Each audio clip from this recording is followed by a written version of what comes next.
Hello guys, तर स्वागत आहे तुमचं आपल्या या यूट्यूब चॅनलवरती. मित्रांनो, चॅनलवर नवीन असाल तर चॅनलला सबस्क्राईब नक्की करा आणि अशाच नवनवीन अपडेट्स पाहत राहा. स्वीट हार्ट, तुला माहिती नाही का की तू फक्त माझी आहेस? तुझ्यावर फक्त माझाच हक्क आहे. तू मला कधीच सोडून जाऊ शकत नाहीस. तुला काय वाटतं, मी तुला माझ्यापासून दूर जाऊ देईन? नाही, कधीच नाही. मला तुला कैद करून ठेवावं लागलं तरी चालेल, पण मी तुला माझ्यापासून दूर जाऊ देणार नाही.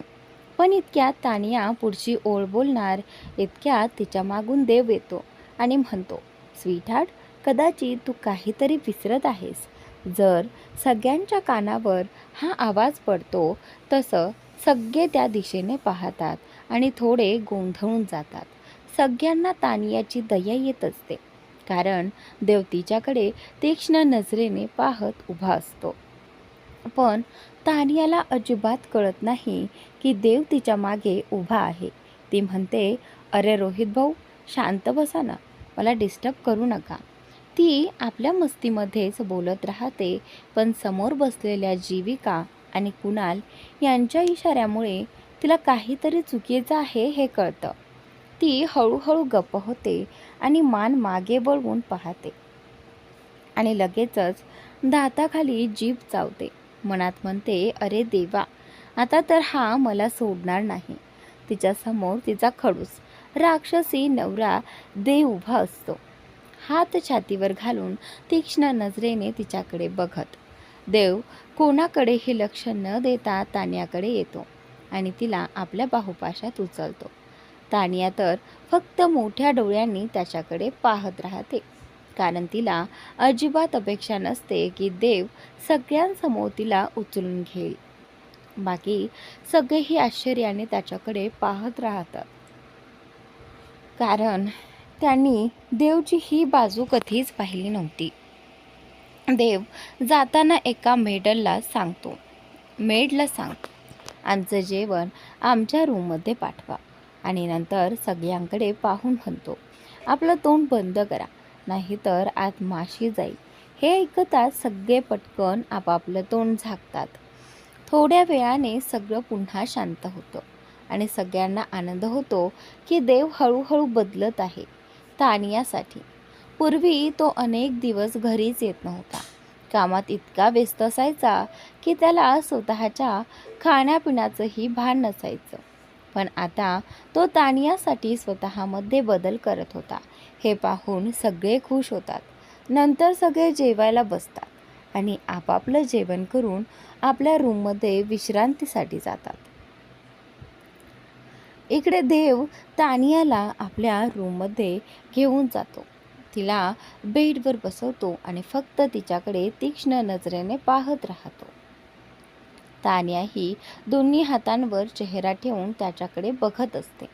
ओठ बाहेर काढत आणि डोळे मिचकावत खूपच क्यूट दिसत असते, अगदी सशासारखी. क्षणभर देव तिच्या क्यूटनेसवर भाळतो, पण लगेचच स्वतःला सावरतो. मनात म्हणतो, या खोडकर मुलीची हिंमत बघ, माझी नक्कल करते. तो हळूहळू तिच्याकडे झुकतो. तिच्या कानाजवळ येऊन हलक्या आवाजात म्हणतो, माझी शर्ट मला परत दे. हे ऐकताच तानियाचे डोळे मोठे होतात. ती फक्त त्याच्याकडे बघत राहते. तिलाही कळतही नाही की देव तिच्या शर्टचे बटन उघडायला लागला आहे. जसं तिच्या कॉलर बोनवर त्याच्या हाताचा स्पर्श होतो तसं ती त्याचा हात थांबवत म्हणते, हे काय करत आहात तुम्ही? देव हसत म्हणतो, तू तर मला माझी शर्ट परत देणार नाहीस, म्हणून मीच ती घेतो.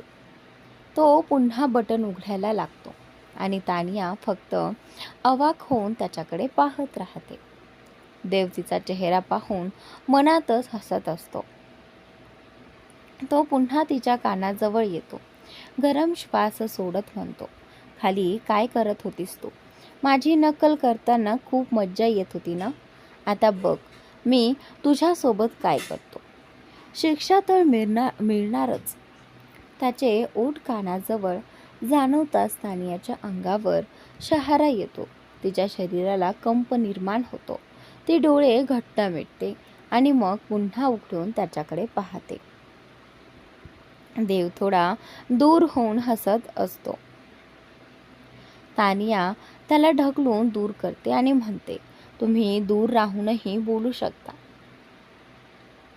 पण देव तिचं ऐकणार कुठे? तो तिच्या कमरेला पकडून तिला अगदी जवळ ओढतो. आता त्यांच्यामध्ये अजिबात अंतर उरत नाही, जणू हवा सुद्धा जाऊ शकणार नाही. देव इतका जवळ आल्यावर तानियाचा श्वास वेगाने चालू लागतो आणि देव तिचं हृदय जोरात धडधडू लागतं. कारण देवने तिला घट्ट पकडून ठेवलं होतं. देव तानियाकडे पाहत म्हणतो, ठीक आहे, दूर जाईन मी बायको, पण आधी हे सांग, तू खाली काय करत होतीस? असं म्हणत तो तिच्या गोऱ्या लांब सडक मानेकडे नजर लावून पाहू लागतो. शर्टचे बटन उघडल्यामुळे तिची मान स्पष्ट दिसत होती आणि त्याचबरोबर रात्री देवने दिलेल्या प्रेमाच्या खुणाही दिसत होत्या, ज्या आता निळसर झाल्या होत्या. तानिया जेव्हा त्याच्या नजरेचा मागोवा घेते तेव्हा ती त्याच्या डोळ्यांवर हात ठेवत म्हणते, पतिदेव, आता हे पाहायची परवानगी नाही तुम्हाला. ही तुमची शिक्षा आहे, कारण काल रात्री तुम्ही मला खूप त्रास दिला होता. देव तिचा हात बाजूला करत म्हणतो, ठीक आहे, मी पाहणार नाही, पण आधी सांग, तू खाली काय करत होतीस? असं म्हणत तो पुन्हा तिच्याकडेच बघू लागतो. देवच्या अशा नजरेमुळे तानियाला लाजही वाटत होती आणि थोडी भीतीही वाटत होती की तो पुन्हा काहीतरी सुरू करेल की काय. तानिया नजर खाली करून म्हणते, देव, सोडा ना, मला जाऊ द्या. पण देव तिचा ऐकणारा नव्हता. तो तिला छेडत म्हणतो, नाही, आधी सांग, तू खाली काय करत होतीस? तानियाला कळतं की तो ऐकणार नाही. तेव्हा ती मनात विचार करते, असं काय करू की देव तिला सोडेल. तेवढ्या तिच्या डोक्यात एक कल्पना येते आणि तिच्या ओठांवर हलकी खट्याळ स्मितरेषा उमटते. ती देवच्या गळ्यात हात टाकत हलक्या मोहक आवाजात म्हणते, पतिदेव, सोडा ना, का असा त्रास देता? तुम्ही जसं सांगाल तसं करेन, पण आधी मला सोडा. असं म्हणत ती आपल्या बोटांनी त्याच्या ओठांवर अलगद फिरवते. देव थोडा चकित होतो, कारण त्याने कधीच पाहिलं नव्हतं की तानिया अशा प्रकारे त्याला आकर्षित करेल. तो तिची कंबर घट्ट पकडून म्हणतो, स्वीटहार्ट, तू मला आकर्षित करण्याचा प्रयत्न करते आहेस का? तानिया हलकं हसत म्हणते, हो, काही प्रॉब्लेम आहे का? मी माझ्या नवऱ्यालाच आकर्षित करते आहे. हे ऐकून देव हसत म्हणतो, नंतर असं म्हणू नकोस की तुझा नवरा तुझ्यावर भारी पडतोय. असं म्हणत तो तिच्या शर्टची सगळी बटणं उघडतो. तानियाला हे कळताच ती पटकन बटन लावण्याचा प्रयत्न करते, पण देव तिचे हात पकडून थांबवतो. तो तिच्या मानेजवळ झुकतो आणि तिथे अलगद चुंबन घेतो, ज्यामुळे तानियाच्या तोंडून हलकी आह निघते. देव तिला उचलून बाथरूमकडे घेऊन जातो. तानिया घाबरून त्याच्या गळ्यात घट्ट धरते आणि डोळे बंद करते. देव तिच्याकडे बारकाईने पाहत असतो. तिचा शर्ट बाजूला झालेला असल्यामुळे तिचं शरीर स्पष्ट दिसत होतं, ज्यामुळे देवच्या मनात तीव्र भावना निर्माण होत होत्या. तो तिला बाथटबमध्ये अलगद ठेवतो. तानियाला खूप लाज वाटत असते. ती आपला चेहरा हातांनी झाकते. देव तिचे हात दूर करत म्हणतो, स्वीटहार्ट, काय लपवते आहेस? मी तुला आधीच कितीतरी वेळा पाहिलंय. हे ऐकून तानियाचा चेहरा अजूनच लाल होतो. देव खट्याळ हसत म्हणतो, चल, एकत्र अंघोळ करूया. तोही बाथटबमध्ये तिच्या मागे बसतो आणि तिला आपल्या मिठीत घेतो. तानियाला खूप लाज वाटत असते. ती डोळे बंद करून आपलं डोकं त्याच्या छातीवर टेकवते. देव तिच्या कमरेवर हात ठेवून तिला अलगद स्पर्श करत असतो आणि दुसऱ्या हाताने तिच्या खांद्यावर पाणी टाकत तिच्या खांद्यावर हलकेच चुंबन घेतो. त्याच्या स्पर्शामुळे तानिया हलकेच थरथरते. ती त्याचा हात घट्ट पकडते. देव हसतो, तिला आपल्यासमोर वळवतो आणि तिच्या चेहऱ्यावर हात ठेवून तिच्या ओठांवर अलगद चुंबन घेतो. ती आपले डोळे घट्ट बंद करते आणि त्याच वेळी देवच्या ओठांना हलकेच चावते. जवळजवळ अर्धा तास तानियाला असं छेडल्यानंतर देव तिला सोडतो, कारण त्याला चांगलं माहिती होतं की तानिया अजून हे सगळं सहन करू शकणार नाही. देव तानियाला बाथटबमधून बाहेर काढतो आणि टॉवेलने तिचं शरीर हलक्या हाताने पुसून तिला बाथरोब घालतो. यानंतर तो स्वतःचं शरीरही टॉवेलने पुसतो, बाथरोब घालतो आणि तानियाला आपल्या बाहुपाशात उचलतो. मग तो वॉशरूममधून बाहेर येऊन रूममध्ये जातो. तानियाला बेडवर बसवून तो क्लोजेटमध्ये जातो आणि तिच्यासाठी एक नाईटी व औषध ऑइंटमेंट घेऊन येतो. तो तानियाच्या जखमांवर औषध लावणार इतक्यात दरवाजावर टकटक होते. देवला लगेच कळतं की मेड जेवण घेऊन आली आहे. तो पटकन पायजमा घालतो आणि दरवाजा उघडतो. मेडची नजर देववर पडताच ती त्याच्याकडेच एकटक पाहत राहते. तानिया मागून हे सगळं पाहत असते आणि तिच्या मुठी आवळल्या जातात. तिला अजिबात आवडत नव्हतं की तिच्या नवऱ्याकडे कोणी अशा नजरेने पाहावं.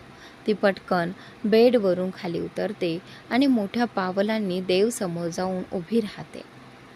देवसमोर तानिया उभी राहिलेली पाहून त्याच्या ओठांवर हसू येतं.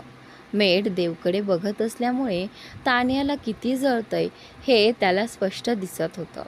तानिया डोळे बारीक करून त्या मेडला म्हणते, काय आहे? काय बघतेस? कधी माझ्या नवऱ्याला पाहिलं नाहीस का, जी अशी डोळे फाडून बघतेस?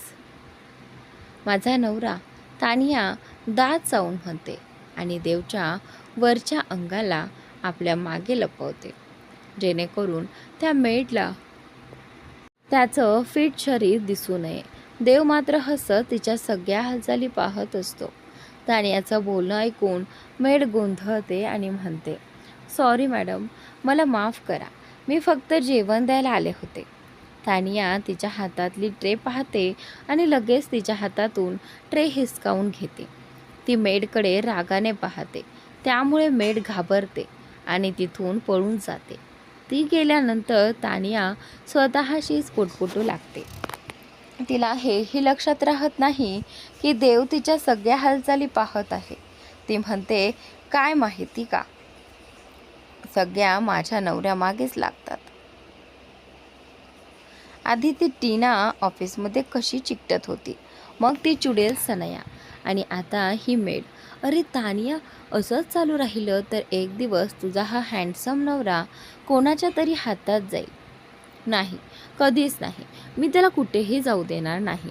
काहीतरी विचार कर तानिया. इतक्यात तिच्या कानात देवचा आवाज येतो, बायको, मी सांगू का, असं काय करशील की कुणीही तुझ्या या हँडसम नवऱ्याकडे पाहणार नाही.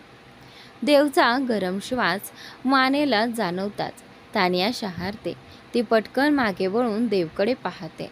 मग तिला आठवतं, अरे मूर्ख मुलगी, तुझा नवरा तर इथेच उभा आहे. ती देवकडे रागाने पाहते, त्याच्या हातात ट्रे देते आणि म्हणते, तुला तर मी नंतर बघते. मग दरवाजा आतून लॉक करून जाऊन सोफ्यावर बसते. देव तानियाकडे पाहत राहतो. ती फुगलेल्या चेहऱ्याने बसलेली पाहून तो मनात म्हणतो, या मुलीचं काही खरं नाही.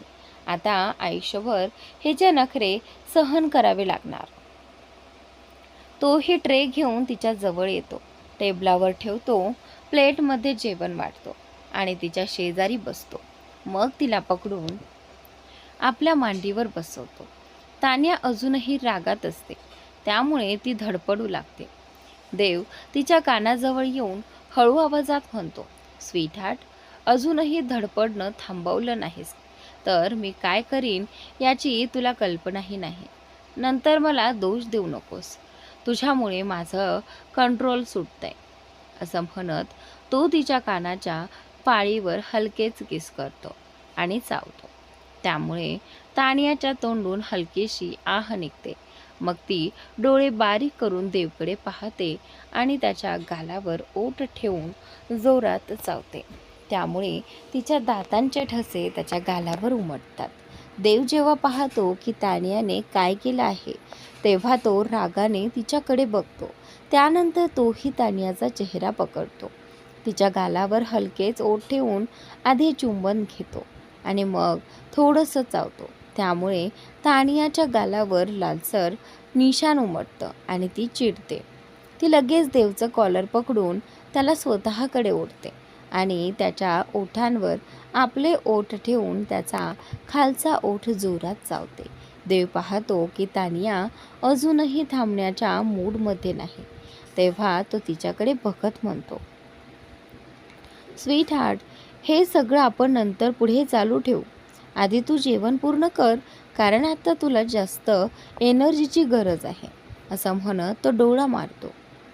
तानिया त्याच्या या वागण्यावर थोडी चिडते, पण तिलाही वाटतं की आधी जेवण करणं योग्य आहे, नाही तर ते थंड होईल. मग देव आधी तानियाला जेवायला घालतो आणि नंतर स्वतः जेवतो. त्यानंतर तो आपल्या फोनवरून एक मेसेज करतो. काही वेळातच एक मेड येते आणि प्लेट्स घेऊन जाते. यानंतर देव तानियाला आपल्या बाहुपाशात उचलतो, बेडवर नेतो आणि तिला अलगद झोपवतो. तिच्या गालावरच्या खुणांवर औषध लावतो, तिला ब्लँकेट घालतो आणि म्हणतो, झोपून जा. आणि जर झोप येत नसेल तर आपण थोडी बेड एक्सरसाइज करू शकतो. हे ऐकून तानिया लाजून ब्लँकेट डोक्यावर ओढते. देव तिच्याकडे पाहून असतो. मग तोही तिच्या शेजारी येऊन लाईट ऑफ करतो आणि तिला मिठीत घेऊन झोपतो. तानियाला वाटतं की देव काल रात्रीसारखं काहीतरी करेल, पण देव तिचं डोकं आपल्या छातीवर ठेवून तिचे केस अलगद कुरवाळत म्हणतो, तुझं हे छोटंसं डोकं जास्त चालू नकोस, नाहीतर लवकर खराब होईल. हे ऐकताच तानिया त्याच्या छातीवर हलकंसं चावते. देवच्या तोंडून आह निघतं. तो तिला बघतो तर तानिया जिथे चावलं होतं तिथेच चुंबन देत म्हणते, पुढच्या वेळी माझ्या मेंदूला छोटा म्हणालास तर बघ मी काय करते. मग ती पटकन त्याला मिठी मारून डोळे बंद करते, कारण तिला माहिती असतं की तिने झोपलेल्या सिंहाला जागं केलं आहे. देव तिच्याकडे पाहून हसतो, तिच्या डोक्यावर चुंबन घेतो आणि दोघंही गाढ झोपेत जातात. पुढच्या सकाळी सिंघानिया मॅन्शनमध्ये सूर्यवंशी कुटुंब आलेलं असतं. हॉलमध्ये सगळे एकमेकांसमोर बसलेले असतात. अरुणा यशराज सूर्यवंशींना विचारतो, आपण सांगा, आमचा प्रस्ताव कसा वाटला. यशराज म्हणतात, ठीक आहे, जर तुम्हाला हे हवं असेल तर आम्हीही तयार आहोत. इतक्या वर्षाच्या वैराला आता संपवायला हवं, पण आधी देवशी एकदा बोलून घ्या. मला वाटत नाही की तो लगेच तयार होईल, कारण तो अजूनही सनयालाच जबाबदार मानतो. सर्वांना त्याचं म्हणणं पटतं. आदित्य म्हणतो की त्याने मुलीकडच्यांना ताज हॉटेलमध्ये मीटिंगसाठी बोलावलं आहे. दुपारी 12 वाजता मीटिंग ठरते. दुसरीकडे तानिया आणि देव अजून झोपेत असतात. तेवढ्यात तानियाचा फोन वाजतो. देव उठतो आणि पाहतो की तानिया त्याच्या छातीवर लहान बाळासारखी झोपलेली आहे. तो हसतो, तिच्या कपाळावर चुंबन घेतो आणि फोन उचलतो. फोन तानियाच्या वडिलांचा असतो. देव कॉल घेतो. हॅलो बेटा, कशी आहेस. देव म्हणतो, हॅलो डॅड, आपण कसे आहात. हे त्याला सांगतात की ते मुंबईत आले आहेत आणि दोघांनी दुपारी 12 वाजता ताज हॉटेल रूम नंबर 650 मध्ये यावं. महत्त्वाची चर्चा आहे. देव विचारात पडतो. इतक्यात तानिया त्याच्यावर येऊन झोपते, तर तो पटकन डोळे बंद करून घेतो. झोपल्याचं नाटक करतो. तानिया उठते आणि देवकडे पाहत राहते. तिला तो खूपच हँडसम दिसतो. ती त्याच्या केसांना चेहऱ्याला स्पर्श करते आणि शेवटी त्याच्या ओठांवर हलकंसं चुंबन देते. तेवढ्यात देव तिच्या मानेला धरतो आणि म्हणतो, स्वीट हार्ट, झोपलेल्या नवऱ्याचा फायदा घेणं चांगली गोष्ट नाही. मग तो तिला एक खोल चुंबन देतो. तान्याचा श्वास जोरात होतो. तेव्हा तो तिला सोडतो आणि म्हणतो, गुड मॉर्निंग वाईफी. तान्या लाजून त्याच्या छातीवर डोकं लपवते. मग तिला आपल्या अवस्थेची जाणीव होते आणि ती पटकन ब्लँकेटने स्वतःला झाकते. देव तिच्याकडे पाहून हसतो आणि स्वतःही फ्रेश होतो. दोघं तयार होऊन कुटुंबासोबत नाश्ता करतात आणि ऑफिसला जातात. देव तिला सांगतो की आज दुपारी तिच्या वडिलांना भेटायला जायचं आहे. तान्या खूप आनंदी होते. ऑफिसमध्ये काम करणारा वेळ जातो आणि 11 वाजता रोहित देवला आठवण करून देतो. मग देव आणि तान्या एकत्र ताज हॉटेलकडे निघतात. काही वेळातच दोघं ताज हॉटेलमध्ये पोहोचतात. तर मित्रांनो, आजचा भाग इथे संपतोय. पुढील भाग नक्की पहा आणि चॅनलला सबस्क्राईब नक्की करा.